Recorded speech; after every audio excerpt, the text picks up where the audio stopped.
हमारा तीसरा कार्यकाल बहुत बड़े फैसलों का होगा।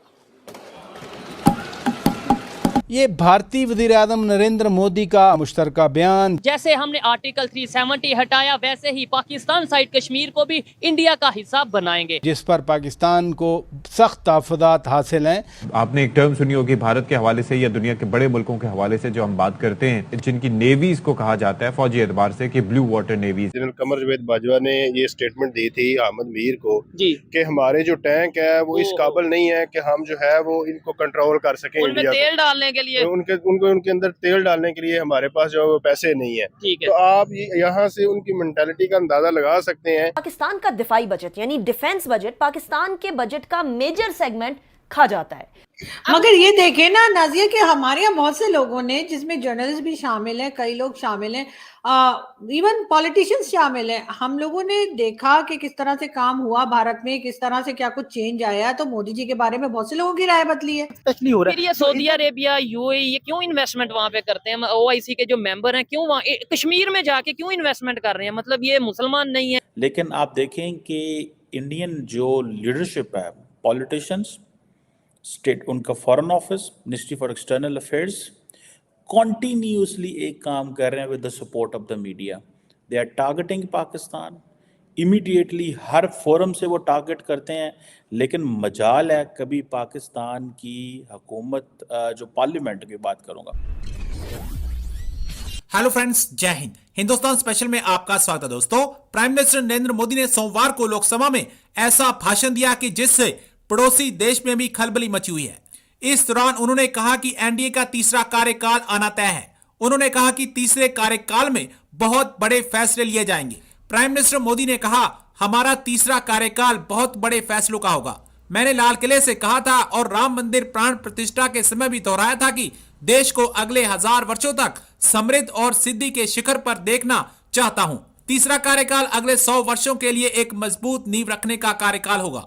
प्राइम मिनिस्टर मोदी ने कहा कि शासन के 10 वर्षों के अनुभव के आधार पर आज की मजबूत अर्थव्यवस्था और आज भारत जिस तीव्र गति से प्रगति कर रहा है, उसे देखते हुए विश्वास से कहता हूं कि हमारे तीसरे कार्यकाल में भारत तीसरी सबसे बड़ी आर्थिक शक्ति होगा। अब पाकिस्तान प्राइम मिनिस्टर मोदी की ऐसी स्टेटमेंट देख काफी समा बैठा है, क्योंकि पाकिस्तान को पहले ही भारत की तरफ से सर्जिकल स्ट्राइक का डर सताता रहता है। फॉरेन रिलेशंस कमेटी भी जो है वो ज़्यादा ऑप्टिक्स पे काम करती है।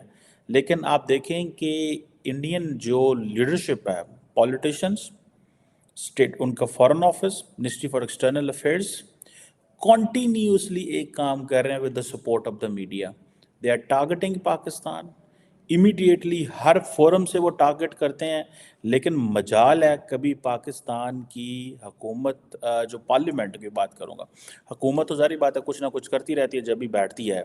अब ये एक्सटर्नल अफेयर्स कमेटी है हर मुल्क के अंदर, पार्लियामेंट की, ये जैसे लोकसभा है तो राज्यसभा भी है, तो लोकसभा और राज्यसभा दोनों की external affairs committee I think होगी, और काउंटर टेररिज्म इश्यूज़ के ऊपर। और इस हवाले से वो जनाब उन्होंने पाकिस्तान पे जितने भी इल्ज़ामात लगाए हैं, और मज़े की बात है वो कहते हैं जी आप पाकिस्तान जो है वो FATF जो है को रिस्पॉन्स नहीं कर सका, जिसकी वजह से नहीं। अब इसको अगर इसका वो जिसे कहते हैं ना, इसको समझा जाए फॉर एग्ज़ाम्पल, तो उन्होंने एक लंबी चार्ट शीट दी है पाकिस्तान के ख़िलाफ़, और जनाब ISI जो है उसके टेररिस्ट के साथ ताल्लुकात हैं, LAT, JEM, HM, इन तरह जितनी भी, वो ज़ाहिर बात है वो एक स्टैंडर्ड एक SOP है जो इंडियन पार्लियामेंट की इस कमेटी को उनकी जो इंटेलिजेंस एजेंसीज ने फीड किया, बताया, जो उन्होंने इंडिपेंडेंट एनालिस्ट से या अगर उन्होंने पब्लिक से इस हवाले से सपोर्ट ली है,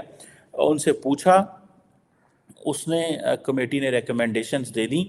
और ये एक चीज़, और ये जिसे वो कहते हैं ना, वो कहते हैं जी हम बड़े ट्रबल्ड नेबरहुड में, ठीक है, यही चीज़ पाकिस्तान कह रहा है कि हम बड़े ट्रबल्ड नेबरहुड में हैं। हर साल हम 5 फरवरी को जी कश्मीर को लेके नारे जो है वो लगाते हैं, जज्बाती स्टेटमेंट हमारे पॉलिटिशियन देंगे, और हर पाकिस्तान के जो पॉलिटिकल पार्टी उसका सबसे मेन मंशूर यही होता है कि अगर हम गवर्नमेंट में आए कश्मीर को आज़ाद करवा देंगे। मुझे ये बताइएगा, जो कश्मीर हम आज़ाद जिसे कहते हैं वहाँ पे हम बिल्कुल फैसिलिटीज दे रहे हैं, वहाँ पे हम डेवलपमेंट ऐसी दे रहे हैं कि हम ये कहें कि भाई ये देखो हमारे पास कश्मीर है, कितना हमने डेवलप कर दिया, अब इंडिया से लेके हम वो भी डेवलप कर देंगे। हम बिल्कुल नहीं उनकी जो है वो सपोर्ट कर सकते। उसकी रीजन ये है कि आपको पता है कि जनरल कमर जावेद बाजवा ने ये स्टेटमेंट दी थी अहमद मीर को जी कि हमारे जो टैंक है वो इस काबिल नहीं है कि हम जो है वो इनको कंट्रोल कर सकें। उनमें इंडिया तेल डालने के लिए, उनके अंदर तेल डालने के लिए हमारे पास जो है वो पैसे नहीं है। ठीक है, तो आप यहाँ से उनकी मेंटालिटी का अंदाजा लगा सकते हैं कि वो किस तरह का ज़हन रखते हैं, या उनके अंदर ये पावर है या उनके अंदर ये कोशिश है कि हम कश्मीर को आजाद करा तो फिर ये सकें। पब्लिक को क्यों बेवकूफ बनाया जाता है? देखें ये सीएसएस मतलब आपके ही दोस्त हैं, आपके क्लास फेलो होंगे, इन्होंने भी ये बात की कि भाई कश्मीर लेना चाहिए, और ये मैं कहता हूँ इधर मोस्टली जो लोग हैं वो यही बात करते हैं।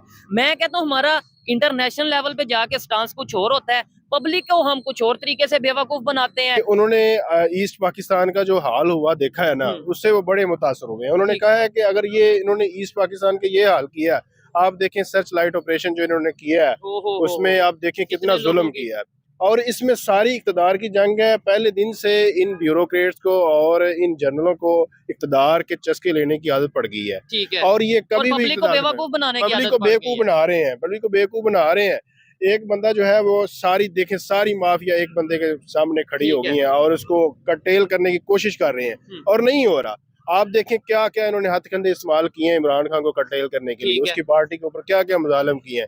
आप देखें यहाँ के रहने वाले बाशिंदों के ऊपर उनके घर वालों की इज्जतें पैमाल की गई। तो अभी हम कश्मीर की बात करते हैं अभी, मतलब और बलूचिस्तान, अच्छा बलूचिस्तान की अगर बात करें, आप ये देखें कि हमारे अंदर तो हमारे रहने वाले जो सिटीजन है वो महफूज नहीं है, उनकी इज्जतें महफूज नहीं है, उनकी प्रोटेक्शन नहीं है, तो हम किस तरह कश्मीर की प्रोटेक्शन कर सकते हैं? अच्छा ये इन बातों से काफी हद तक मैं एग्री करता हूँ कि भाई देखो मुझे सबसे पहले अपने गिरेबान में झांकना है, सबसे पहले अपने इर्द गिर्द के माहौल को ठीक करना है, अपने घर में जो सा अगर कहीं पे जुल्म हो रहा है उसके ऊपर आवाज उठानी है। ये अब पूरी दुनिया को पता चल चुका है कि कश्मीर के नाम पे जो 76 साल से हमने नारे लगाए, अपनी पब्लिक में जो नफरतें बांटी इंडिया को लेके, और ये जुल्म हो रहा है वो हो रहा है। सर मैं कहता हूँ कि अगर मैं अभी किसी इंडिया साइड कश्मीर से किसी यूथ को कॉल करूं और उनसे कहूं कि भाई ये बात करें आप, और यहाँ पे जो जुल्म हो रहा है आप बताएं, अगर वो कहें डेवलपमेंट हो रही है, अगर वो कहें कि भाई इंफ्रास्ट्रक्चर बेहतर हो रहा है, अगर वो कहें टूरिज्म के ऊपर वर्क हो रहा है, और वो कहें ना कहें, मैं कहता हूँ आप ये बताएं G20 की अगर बात करें वो वहाँ पे हुआ कि नहीं उसका एक इवेंट?